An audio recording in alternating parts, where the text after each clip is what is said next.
What is up, guys? It is the Sound Alchemist, and today I'm back to bring you some 40 facts on the world of Warhammer 40K. Today is yet another viewer request. A subscriber has contacted us via our Facebook page, and he's like, yo, I need you guys to cover one of the best Space Marine chapters around. And which chapter, you might ask? Well, by looking at the thumbnail, it's kind of revealed that it is none other than the self-sacrificing Astral Knights. If you don't know who the Astral Knights are, I'm not surprised because this is a chapter that does not exist anymore. Basically, they had an epic confrontation with a certain Xenos, and they gave their lives for the greater Imperium. I was about to say the greater good, but that's not it. But anyway, this is a really cool army. Just the look of it, the gray armor with like the blue trim just looks amazing, and it's a very inspiring tale. So I'm going to talk about a little bit of the lore, the backstory that has to do with the demise of the Astral Knights. So the Astral Knights are a chapter that derives from the gene seed of the Imperial Fists. They are very honorable, and they tend to have lots of duels of honor that are held in an arena located in the chapter's fortress monastery on the planet of Obsidia. So what would happen in these honor duels would be that the combatants would enter the arena, stepping forward onto a carpet of very, very small crystals, each one literally smaller than a grain of sand. And then the only garments that they would wear were traditional tunics, and basically they would just go at it. They would use glittering blades, each one as unique as their owner, and from here on out they would fight to see who the best of the best truly was. Now these duels usually didn't go till somebody died. Usually it's the first one to draw blood would be the victor, but again, depending on what was going on, how I guess humiliated one of the opponents was, maybe then they'd go to the death, but usually not. But anyway, once the challenge had begun, the first combatant had no choice but to accept. There was basically no other answer they could give. To refuse would mean that they would have a brand of cowardice upon themselves, and they would really it'd be a blemish on the chapter. But enough about the chapter, let's get into their demise, and this was their assault on the Necron world engine. The massive mobile artificial Necron tomb world of Borsis, known to the Imperium simply as the World Engine, was attacked in the Viter sector by an Imperial task force comprised of 15 Space Marine chapters. To this, they had elements from the Imperial Navy, and even the mightiest weapons of the Imperial Forge could not bring any harm to it. Therefore, drop pods and torpedoes were attempted to penetrate the void shields, however, this was impossible. On top of this, teleport beams could not penetrate it either. Eventually, the Imperial Task Force tried 12 times to overwhelm it with sheer amounts of firepower. And finally, the engine cracked. The World Engine destroyed a third of the entire Imperial Navy battle fleet before the chapter master of the Astral Knights decided to ram the hideous vessel with his battle barge, the Tempestus. It was only when the enormous Space Marine starship collided with the Necron construct's shield that this crack finally made the fields disappear, allowing the Imperial forces to approach their target. A force of over 700 Astral Knights deployed from drop pods directly onto the Necron vessel's surface. For over 100 hours, the Astral Knights fought against tens of thousands of Necron warriors and destroyed every flux generator, weapon forge, and command node that they came upon. Unfortunately for this Space Marine chapter, at the end of the day, only the chapter master, Artur Amrad, and 5 battle brothers succeeded in their quest. Amrad detonated melta bombs that eventually destroyed a vast Necron tomb complex that housed many of the World Engine's command array. They brought down the vessel's impenetrable void shields, and they silenced the machine's weaponry. This assault finally led the Imperial Navy starships to destroy the world engine with cyclonic torpedoes. After this cataclysmic battle, as the Adeptus Mechanicus picked over the remains of the destroyed world engine, the Ultramarines retrieved the twisted wreckage of the Tempestus, and they placed it amid the ruins of Safehold, the planet that had been the last victim of the world engine.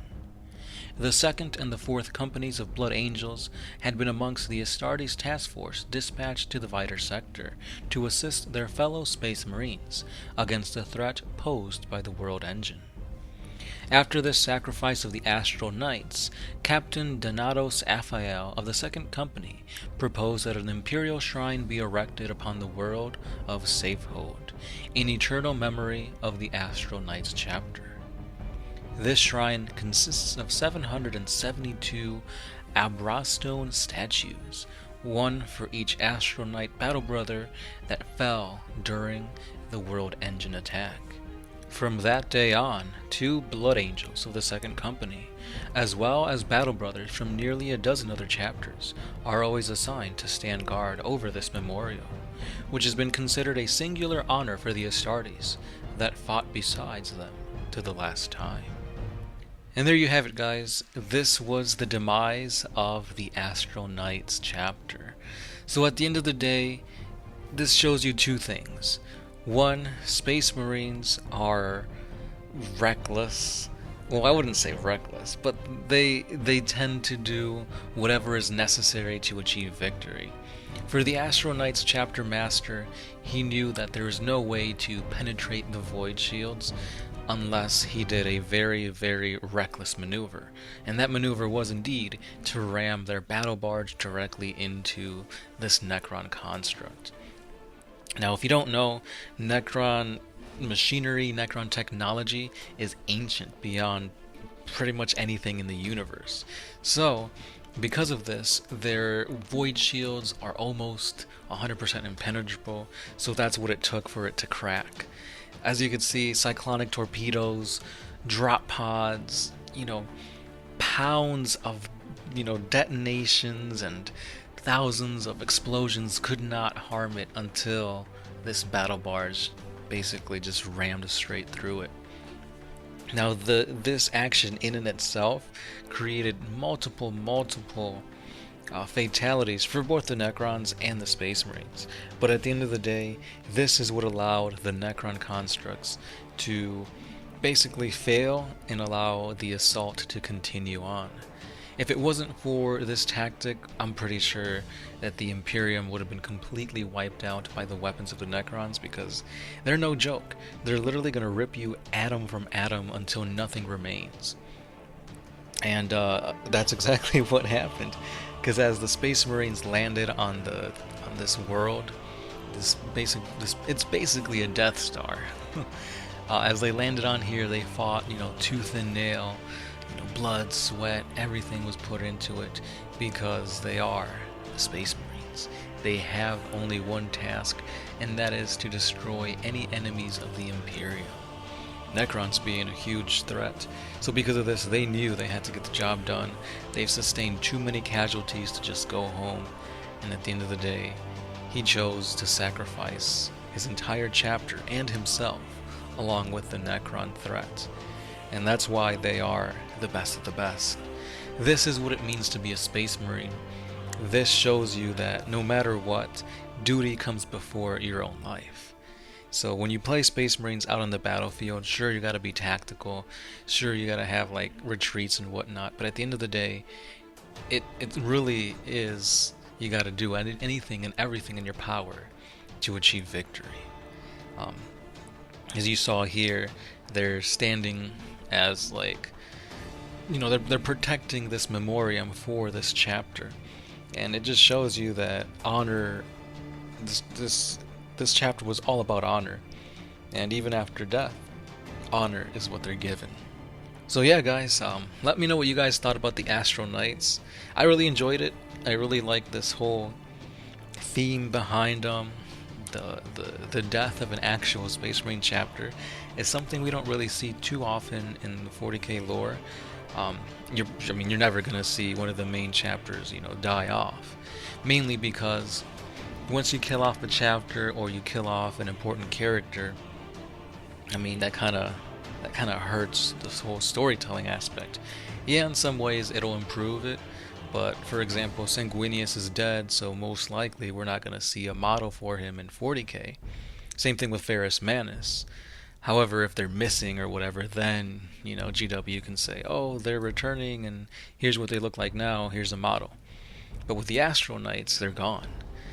Yeah, you can still use the Astral Knights in your 40k games, but pretty much you're either using them as like, back in the day, or maybe there was a few, you could say there's a few that got sent into the warp or something like that, and now they're back, and they're the last remaining battle brothers, Astartes of this chapter. And again, as you can see in this image here, you could use them as like a kill team and recreate the battle against the Necrons, which sounds really amazing actually. So speaking of kill team, stay tuned because we will be doing kill team battle reports. I think we've got one coming pretty soon, so stay tuned for that, guys. But yeah, I've been kind of ranting for a little bit, but overall, what did you guys think about the Astral Knights? Was it a sacrifice that you would have done yourselves if you were in that position, or would you have strategically retreated and then gone at the Necrons in a different way? I think he did the right choice for what he had. He saw the devastation of the Necrons and he knew he had to take action. So yeah, really, really awesome story. And thank you for sending us this request. For a long time I've always liked the Astral Knights, and now I got to cover them, so yeah. If you guys have other requests, let me know down in the comments below or hit us up on our Facebook page. Also sit tight because hopefully I will be done with my Grimdark battles and I'll be posting that episode this week. Also, we will be covering more fan chapters, so if you guys have your own fan chapter or your own stories, submit it to us and we might cover it on here. So yeah, stay tuned for more epicness. And of course, this is the Sound Alchemist, part of One Mind Syndicate, and I'll catch you guys tomorrow.